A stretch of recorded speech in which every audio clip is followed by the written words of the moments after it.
Oh, chapter Roman 16. Diana is invited to tea with tragic results. October was a beautiful month at Green Gables, when the birches in the hollow turned as golden as sunshine, and the maples behind the orchard were royal crimson, and the wild cherry trees along the lane put on the loveliest shades of dark red and bronzy green, while the fields sunned themselves in aftermaths. Anne reveled in the world of color about her. "Oh, Marilla," she exclaimed one Saturday morning, coming dancing in with her arms full of gorgeous boughs, "I'm so glad I live in a world where there are Octobers. It would be terrible if we just skipped from September to November, wouldn't it? Look at these maple branches. Don't they give you a thrill? Several thrills. I'm going to decorate my room with them." "Messy things," said Marilla, whose aesthetic sense was not noticeably developed. "You clutter up your room entirely too much with out-of-doors stuff, Anne. Bedrooms were made to sleep in. Oh, and dream in too, Marilla. And you know one can dream so much better in a room where there are pretty things. I'm going to put these boughs in the old blue jug and set them on my table. Mind you don't drop leaves all over the stairs then. I'm going on a meeting of the Aid Society at Carmody this afternoon, Anne, and I won't likely be home before dark. You'll have to get Matthew and Jerry their supper, so mind you don't forget to put the tea to draw until you sit down at the table as you did last time." "It was dreadful of me to forget," said Anne apologetically, "but that was the afternoon I was trying to think of a name for Violet Vale, and it crowded other things out. Matthew was so good. He never scolded a bit. He put the tea down himself and said we could wait a while as well as not. And I told him a lovely fairy story while we were waiting, so he didn't find the time long at all. It was a beautiful fairy story, Marilla. I forgot the end of it, so I made up an end for it myself, and Matthew said he couldn't tell where the join came in."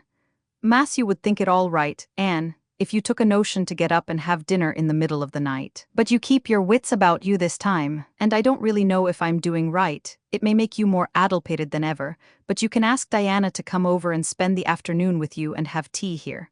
"Oh, Marilla," Anne clasped her hands. "How perfectly lovely. You are able to imagine things after all, or else you'd never have understood how I've longed for that very thing. It will seem so nice and grown-uppish. No fear of my forgetting to put the tea to draw when I have company. Oh, Marilla, can I use the rosebud spray tea set?" "No, indeed. The rosebud tea set. Well, what next? You know I never use that except for the minister or the aides. You'll put down the old brown tea set, but you can open the little yellow crock of cherry preserves. It's time it was being used anyhow. I believe it's beginning to work, and you can cut some fruitcake and have some of the cookies and snaps. I can just imagine myself sitting down at the head of the table and pouring out the tea," said Anne, shutting her eyes ecstatically, "and asking Diana if she takes sugar. I know she doesn't, but of course I'll ask her just as if I didn't know. And then pressing her to take another piece of fruitcake and another helping of preserves. Oh, Marilla, it's a wonderful sensation just to think of it. Can I take her into the spare room to lay off her hat when she comes? And then into the parlor to sit? No. The sitting room will do for you and your company. But there's a bottle half full of raspberry cordial that was left over from the church social the other night. It's on the second shelf of the sitting room closet, and you and Diana can have it if you like. And a cookie to eat with it along in the afternoon. For I dare say Matthew'll be late coming into tea since he's hauling potatoes to the vessel."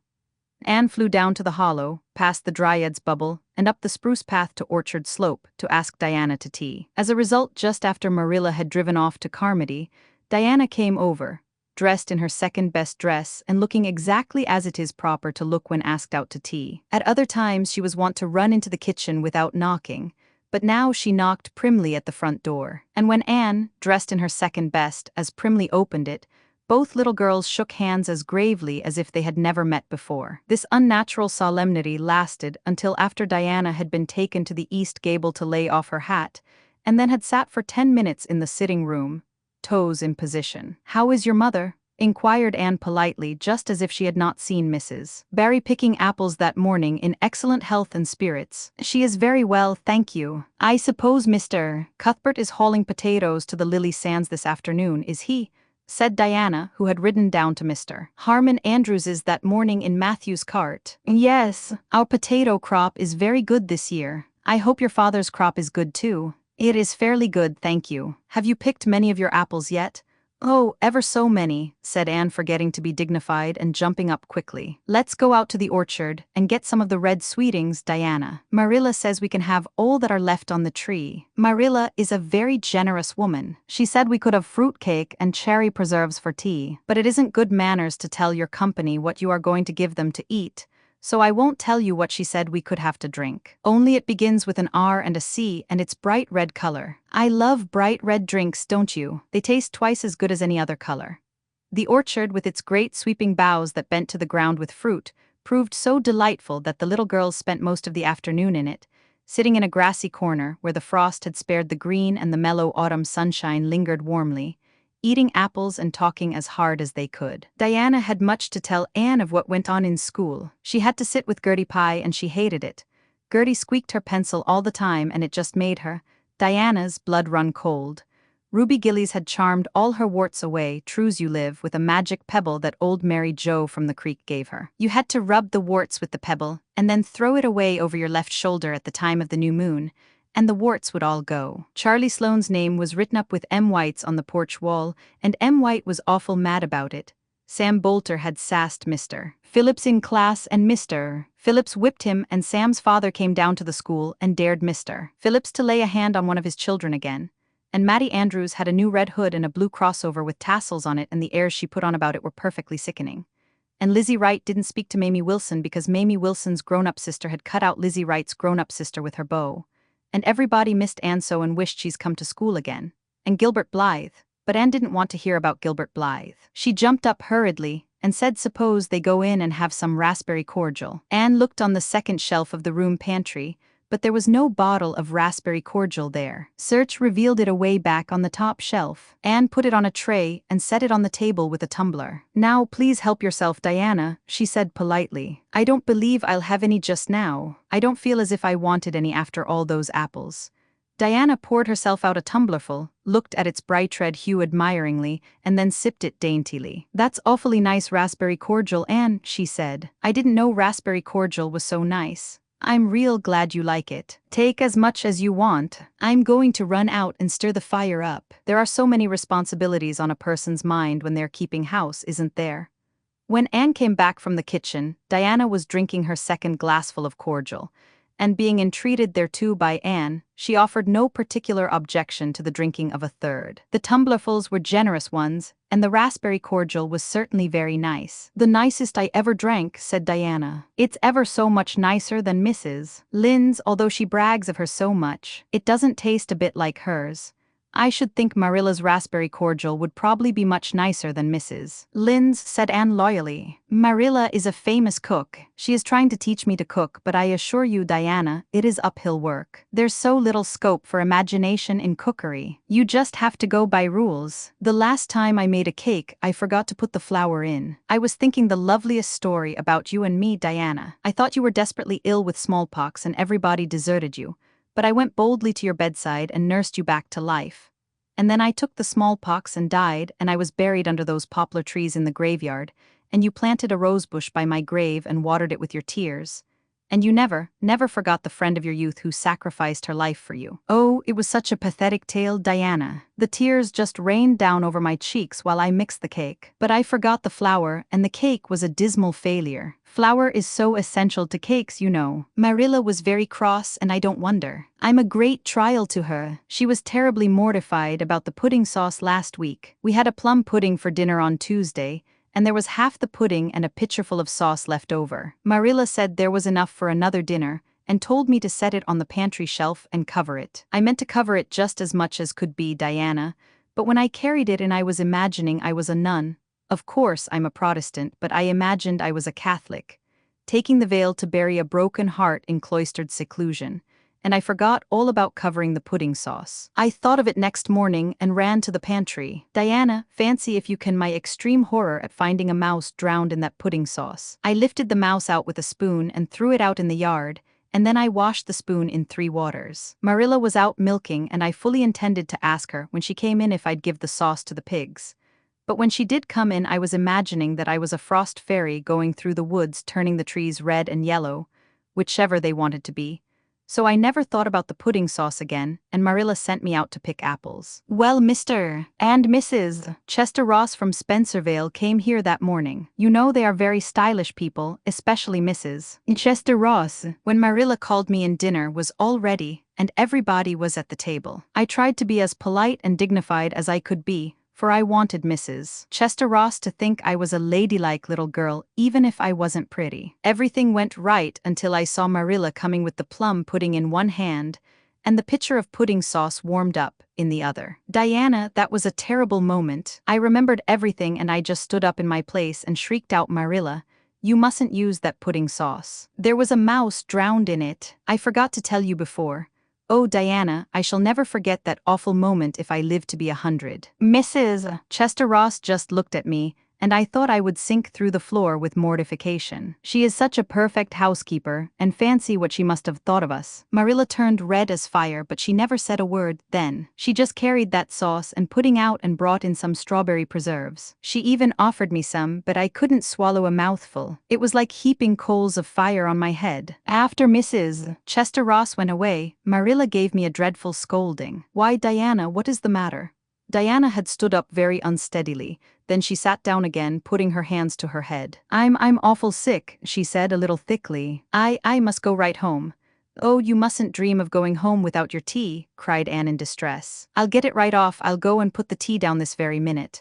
I must go home, repeated Diana stupidly but determinedly. Let me get you a lunch anyhow, implored Anne. Let me give you a bit of fruit cake and some of the cherry preserves. Lie down on the sofa for a little while and you'll be better. Where do you feel bad? I must go home, said Diana, and that was all she would say. In vain, Anne pleaded. I never heard of company going home without tea, she mourned. Oh, Diana, do you suppose that it's possible you're really taking the smallpox? If you are, I'll go and nurse you, you can depend on that. I'll never forsake you, but I do wish you'd stay till after tea. Where do you feel bad? I'm awful dizzy, said Diana. And indeed, she walked very dizzily. Anne, with tears of disappointment in her eyes, got Diana's hat and went with her as far as the Barry yard fence. Then she wept all the way back to Green Gables, where she sorrowfully put the remainder of the raspberry cordial back into the pantry and got tea ready for Matthew and Jerry, with all the zest gone out of the performance. The next day was Sunday, and as the rain poured down in torrents from dawn till dusk, Anne did not stir abroad from Green Gables. Monday afternoon, Marilla sent her down to Mrs. Lynde's on an errand. In a very short space of time, Anne came flying back up the lane with tears rolling down her cheeks. Into the kitchen she dashed and flung herself face downward on the sofa in an agony. Whatever has gone wrong now, Anne? Queried Marilla in doubt and dismay. I do hope you haven't gone and been saucy to Mrs. Lynde again. No answer from Anne save more tears and stormier sobs. Anne Shirley, when I ask you a question I want to be answered. Sit right up this very minute and tell me what you are crying about. Anne sat up, tragedy personified. A Mrs. Lynde was up to see Mrs. Barry today, and Mrs. Barry was in an awful state, she wailed. She says that I set Diana drunk Saturday and sent her home in a disgraceful condition. And she says I must be a thoroughly bad, wicked little girl, and she's never going to let Diana play with me again. Oh, Marilla, I'm just overcome with woe. Marilla stared in blank amazement. Set Diana drunk, she said when she found her voice. Anne, are you or Mrs. Barry crazy? What on earth did you give her? Not a thing but raspberry cordial, sobbed Anne. I never thought raspberry cordial would set people drunk, Marilla.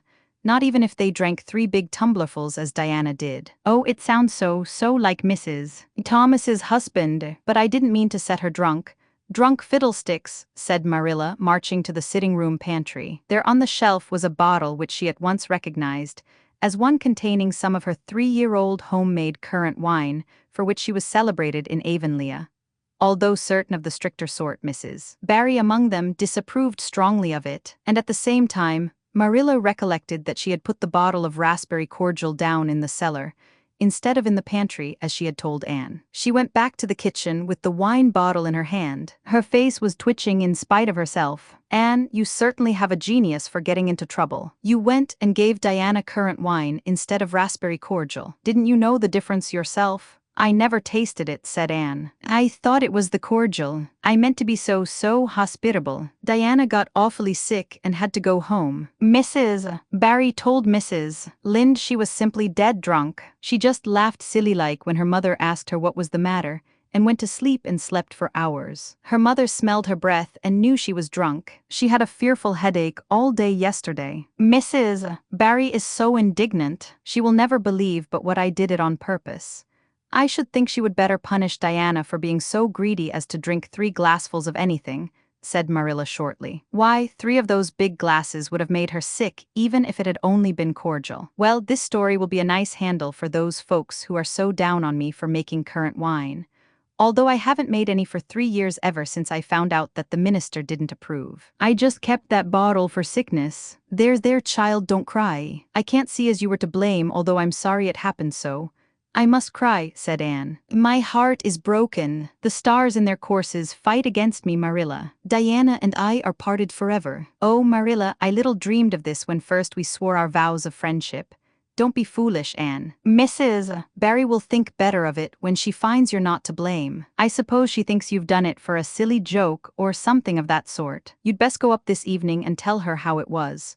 My courage fails me at the thought of facing Diana's injured mother, sighed Anne. I wish you'd go, Marilla. You're so much more dignified than I am. Likely she'd listen to you quicker than to me.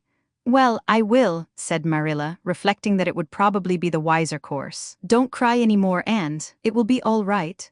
Marilla had changed her mind about it being all right by the time she got back from Orchard Slope. Anne was watching for her coming and flew to the porch door to meet her. Oh, Marilla, I know by your face that it's been no use, she said sorrowfully. Mrs. Barry won't forgive me. Mrs. Barry indeed, snapped Marilla. Of all the unreasonable women I ever saw, she's the worst. I told her it was all a mistake and you weren't to blame, but she just simply didn't believe me. And she rubbed it well in about my currant wine, and how I'd always said it couldn't have the least effect on anybody. I just told her plainly that currant wine wasn't meant to be drunk 3 tumblerfuls at a time, and that if a child I had to do with was so greedy I'd sober her up with a right good spanking.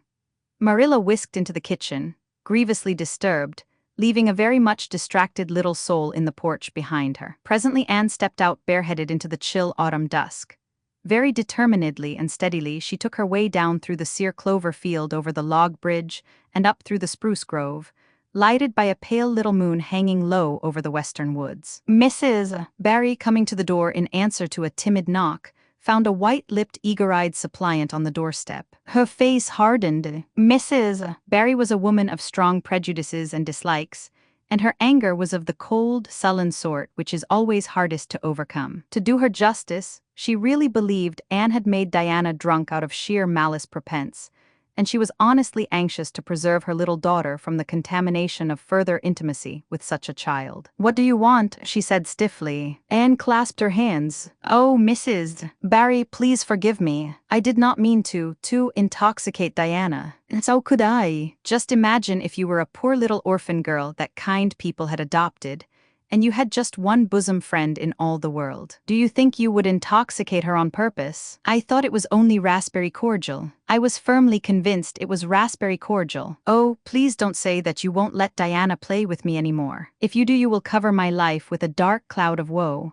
This speech, which would have softened good Mrs. Lynde's heart in a twinkling, had no effect on Mrs. Barry except to irritate her still more. She was suspicious of Anne's big words and dramatic gestures, and imagined that the child was making fun of her. So she said, coldly and cruelly, I don't think you are a fit little girl for Diana to associate with. You'd better go home and behave yourself. Anne's lips quivered. Won't you let me see Diana just once to say farewell? She implored. Diana has gone over to Carmody with her father, said Mrs. Barry, going in and shutting the door. Anne went back to Green Gables calm with despair. My last hope is gone, she told Marilla. I went up and saw Mrs. Barry myself, and she treated me very insultingly. Marilla, I do not think she is a well-bred woman. There is nothing more to do except to pray, and I haven't much hope that that'll do much good because, Marilla, I do not believe that God himself can do very much with such an obstinate person as Mrs. Barry. Anne, you shouldn't say such things, rebuked Marilla,